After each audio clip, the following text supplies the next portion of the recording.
Right now in the UK, we have a huge problem with knife crime, robberies, people doing drugs, getting in gangs, all kinds of horrible, horrific problems. And clearly the government don't know what they're doing. They don't know how to stop it. Sadiq Khan hasn't got a clue what he's doing. It's getting worse and worse and worse. And I personally believe that the way to get young people out of crime, out of drugs, out of these gangs is to get them thinking about business. Because the reality is, if you're at school and you're being told that you're toxic because you're masculine, and then you're being told to study hard for exams, and then you leave school and then you're being banged over the head to go to uni and get a job, and then you're in a job and you're making $2,000 a month in a job you don't even like, but you're thinking, you know what, I've got some friends that were doing 2,000 in a week selling drugs. The reason your mind's thinking like that is because what we are pushed, the life, the status quo that is pushed upon us is so miserable, and the standard of quality of life is going down and down that people are forced to get into gangs and drugs and crime and then end up getting mixed up in the wrong crowd. So that's why I think my training and showing people the way is actually massively helping the younger generation. Now, in this documentary that you're about to watch, we follow the story of a man called Ollie. Now, Ollie Whitehead, when I met him, was a 22-year-old man. He'd been banned from driving for 3 years. He was in the wrong crowds and he had absolutely no money. However, fast forward a couple years, he's completely financially free. I've personally mentored him. And you know what? Share this documentary, share this video far and wide, because the answer to a better life is taking responsibility for your life, for your finances, and having hope. So stories like Ollie certainly gives me hope, and I think will give the next generation hope. So shout out to my man Ollie, enjoy the documentary, and I'll be commentating as we go through. Most people think you need to buy a house to make money in property. I didn't. I was 22, broke, and had no experience. But I took a loan out, joined the training academy, and within 2 years, I was making 10K profit every month. And now I control 11 service accommodation units. In this video, I'll show you how I did it, what it cost, the risks I took, and how you can do it too, even if you're starting with nothing.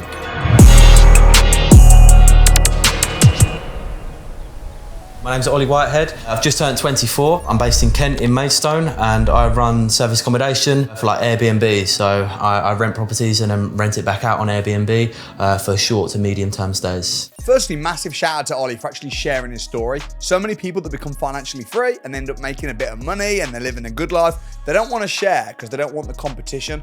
They don't want everyone doing what they're doing in their area. But you know what? It's not about competition, it's about collaboration. So mad shout out to Ollie. If you're watching this, study what he's done because it's extremely smart, and emulate it because you got the exact same opportunities that he had.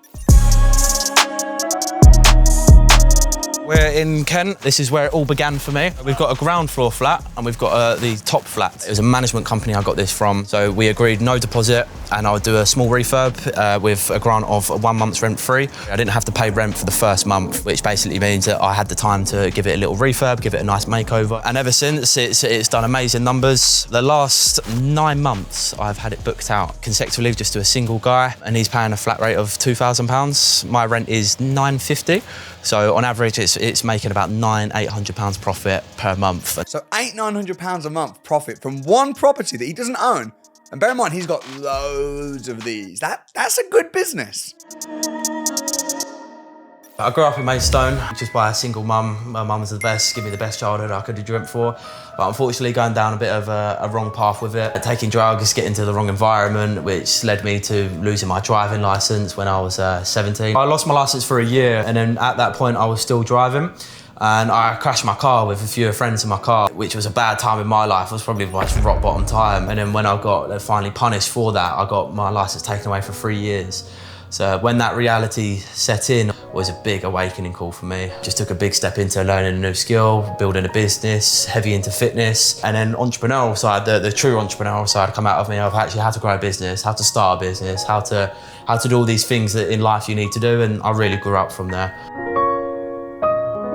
So please come with me, I'll show you the changeover. We've got a new guest arriving this afternoon, so my cleaner's just here working a magic to get it ready for the next guest. So a 1-bedroom at the top floor, I got this from the management company that I got the first one from. So as I was paying my rent, looking after the property, he basically said, oh, I've got this one coming up. I was like, do you want it? So back in November, I viewed it, run some numbers, and it works just as well. So ever since then, it's been fairly completely booked out, average at about 90% occupancy, which brings me probably about, again, £1,000 to £1,500 profit. It wasn't in too bad condition. It needed some paint doing to it. The carpets needed absolutely deep cleaning. You should have seen the stuff that come out of it from the previous tenant. The furniture that I usually go to like charity shops. I know a lot of small companies in the Tunbridge Wells area that obviously I try and support for the local community. Yeah, it cost me about £2,000 to £3,000, depending on what extent I want to go to of furnishing the property. And you make that money back. I probably did it in about 3 to 4 months. Found Sammy Leeds from YouTube, watching his Instagram, saw that he was running events in London, so I booked onto that. I attended it, got educated. I thought, you know what, I really need to invest in my education further. Hooked onto the academy and never looked back. I was 22 at the time, and I didn't have £12,000 just to give over like that. So my way of financing it was getting a loan out. I didn't tell anyone, I didn't tell no family, friends. I kept it very secret because I didn't know what was going to happen at the end of the journey, whether I was going to make the money back or not. I started with my business partner called Martin. I tried to sell deals for quite a while for the first process of this, but they just kept falling through. So I turned around to him and I said, look, this is going to fall through again. Should we just bite the bullet and take it? So that's where we come in. It needed a refurb to it. Flooring needed doing, needed completely painting throughout. Many things. And me from a background of no trade at all, I just know sales and I had no clue what I was doing. Where Martin come from a trade background. In about 3 weeks, we got it turned around and it taught me a lot of things. How to use a paintbrush, how to use a drill, how to do many things of doing a transformation on a property, which I really enjoy.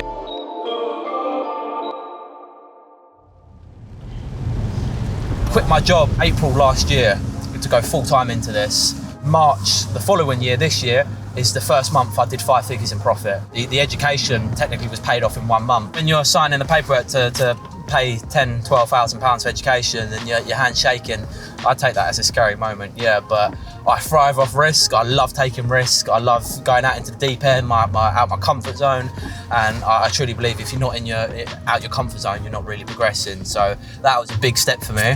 At the time of signing on to the academy, Bitcoin was £12,000 or £15,000 and the academy was £12,000. And I was and I could do either right now, and I went with the academy. But looking back at it now, I would not change it for the world. I'd do it happily all over again. So this is my 10th project. I pay £1,500 per month. It's a 2-bedroom terrace house. Paid £1,000 for the furniture, no deposit. And then to top it off, I had a 6-week booking to go in 3 days after I got the keys. My goal is to build an empire. The way I look at this is if I'm playing Monopoly, I'm just getting properties here. So the end goal is to get a big portfolio within Kent and the UK and then go abroad with it and then start buying properties. That is the end goal as well. My motivation is I know that I can't get too comfortable. My business has a time limit on it. So the way I look at it is if in 2 years' time, my landlords could be looking to sell up, they could be wanting to give it else to somewhere else, who knows? So my motivation is to keep on top and not get too comfortable where I'm at the minute and start building a bigger portfolio where that is actually mine instead of a portfolio that I control. We're literally within a few minutes of another property that we're about to go past. It's a 2-bedroom flat, the middle ground one. Got a 2-week booking in that one actually right now, so we can't go in there. What's going on, brother? Jakey? Yeah, how you doing, man? You good? Yourself? Amazing. So we're meeting my good friend Jake, who I've known for many years. He's helped me from day one, set up projects, come shopping with me, even stay at the properties with me to help get ready. And he's here just to film some content with me and obviously see the property and see the journey so far. So what are we doing today then? So we're going to do a bit of shopping. We've got a new unit in the same block we actually stayed at last year. Okay. He literally lived around the corner from me since we grew up. Went to the same primary school, went to the same secondary school, had businesses together, selling sweets, even in school, outside of school. We had like each guy in it every year who would sell the sweets, the drinks, the crisps, everything. And I was that guy in my year. Ollie, we spent a lot more time together and I realised he is actually very business minded and we are very similar. So we're here at one of my units. I've got 4 units in this block. Literally just taking on another one as we speak. This bottom one, Just literally had a guest check in yesterday. So the rents on the 2 and 3 bedrooms are $1,450 per month. The 1 bedroom is $1,150, which they were trying to charge $1,300, but I negotiated them down. No deposit, of course, and then the other one's exactly the same. Siri says no deposit, of course. That's a skill. He's getting like rent-free periods for the first month, no deposit, very, very little money down. Many people say, oh, I haven't got the money to start. No, it's not about not having the money. You don't have the skills. I mean, this guy took a loan out to get all the education and the mentoring and the sport. Now he's negotiating like a pro. He's getting deal after deal after deal. So you can either make excuses or you can become financially free, but you can't do both.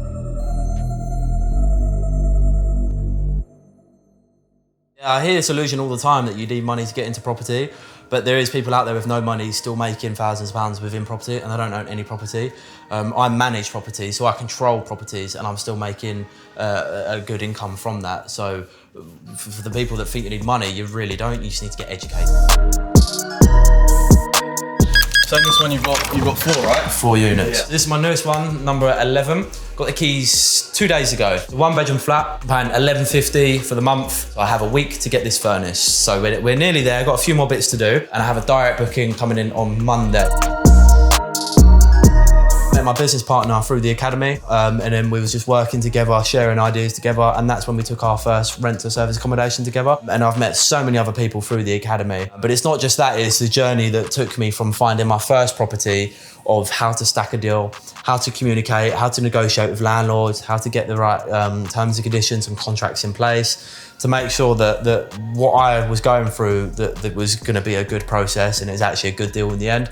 And then you've got non-stop mentoring to say that if you're really unsure or stuck with something, you can really ask a mentor. You can just call up a mentor, book in a call, and then you can just ask any question you like. Depending on what extent you want to go to with the quality of the finish, but with something like this, I'll probably average on spend about £2,000 to £3,000 to furnish it. In a return, I should make my money back within 2 to 3 months. As a service accommodation, you've really got to maximise the space. So what I'm going to do is I'm going to put a single bed here. Here I can house 5 guests, which for contractors and relocators really maximises their stay because they're on a budget and they don't mind sharing rooms.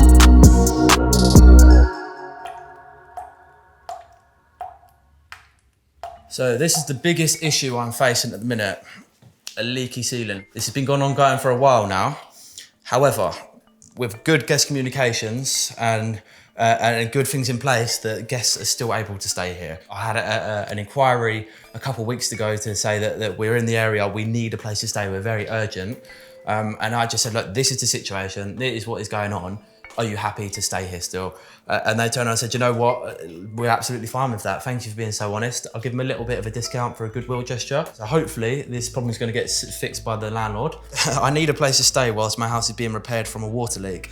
I mean, me too. So if you want to come stay at another water leak, be my guest. But yeah, the requests are just going through the roof. Literally, while we're filming some content, that I've literally had 3 requests. I need to send an invoice over. I've just had a payout for $1,100 for Airbnb, and I've got a guest that's a direct booking for $2,700. So I probably need to start sending out some quotes to get the money in the bank. So this has already been quite a demanding day. I tried doing it and it didn't really work.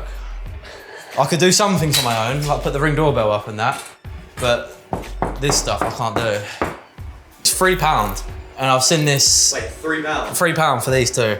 I've seen them going for £40. So, well, when I saw them in the charity shop, I was like, yeah, this is mine. So I could only give hats off to Samuel and his team for the energy and the education they provide. So again, shout out to Sam. Best thing is the energy just to prove in the room that it's possible to do anything. If you put your mind to it, what he teaches, the blueprint is there, it works. So the education in that room, in the environment of learning from Samuel is just none to next. That anything's possible. If you put your mind to it, that you're going to come with hurdles, that you can overcome anything. I've had so many mistakes and things that I've done wrong, but if you just keep showing up every day, 1% every day, you just keep showing up, that things can turn around, things can change, and you just start to adapt the lifestyle that you want to live. So my biggest hurdle is just believing that you can do it. Big love to Ollie. What an inspirational story. And here's the thing, Ollie's just one of hundreds and hundreds and hundreds of people that have followed the training and become financially free. And guess what? Right now, I'm running a free training session, which is virtual, so you can do it from home. And if you want to join me, Click the link in the description to get registered. I can't wait to help you become financially free, and maybe you'll be my next success story.